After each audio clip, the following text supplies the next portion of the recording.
Your own limiting beliefs about your career are holding you back from going for that promotion, making more money, or even enjoying your job. And these beliefs will make you more likely to feel burnout and a lack of work-life balance, which we all want to avoid. I have worked with over 1,000 people like you and have over 10 years experience working with employees that want to feel confident in their job, do work that creates an impact while getting paid the money they deserve. Today, I'm going to tell you the 5 most common limiting beliefs and how you can get rid of them forever. Before we get into them, what are limiting beliefs and how are they harming your career? A great quote from Oprah helps explain this. You don't become what you want, you become what you believe. So what does that mean? Limiting beliefs are the stories we tell ourselves which hold us back. They're often not based on present facts, but on something that may have happened to us in our past that we simply can't let go. These beliefs are actually the biggest obstacle between you and your career goals, not your skill and not your experience. A big problem is we often don't even notice that we hold on to these beliefs. They run in the background of our minds as a filter, limiting our choices and opportunity. So how do you deal with limiting beliefs? Well, the first step is actually 3 small steps. First, acknowledging that we hold these beliefs. 2,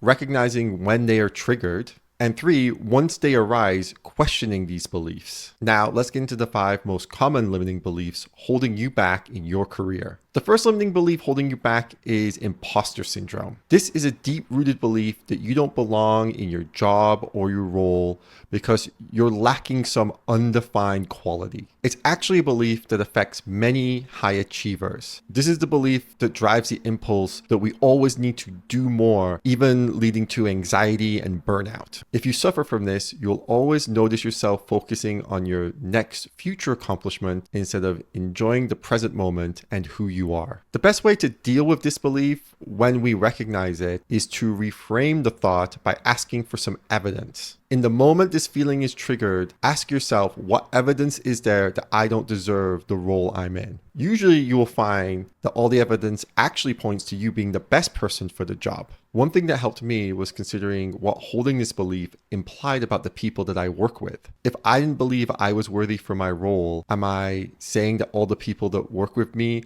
are also wrong for believing I'm the right person for this role? Was this company stupid for hiring me? Or was this boss dumb for promoting me? In that moment, if I couldn't trust myself, I would trust in all the other people that had believed in me and told me that I was the right person for this job. The second limiting belief is a fear of rejection. This belief exists because of some real feelings you've had when you experienced rejection in the past. And now those feelings are making you feel unsafe in the present. Basically, you're worried you're going to be hurt again. The best solution is working to desensitize yourself. This doesn't mean you have to go out and get rejected a whole bunch of times. We can use our imagination. No's are going to happen. So when faced with a situation where that's possible, visualize what you will do if you hear the no. How will you react? What will your next steps be? Think all the way through that process so it doesn't feel as overwhelming in the future. Often the answer to that is not as scary as we thought it would be. A third limiting belief is expecting perfectionism. The fact is you're never going to always do the correct thing. This belief limits us in 2 ways. Either it freezes us in place or it causes us to overanalyze everything and not be present. So how do you escape the trap of perfectionism? Simply show up, do your best, but try to take the responsibility for the outcomes and place it on something else's shoulders. The universe,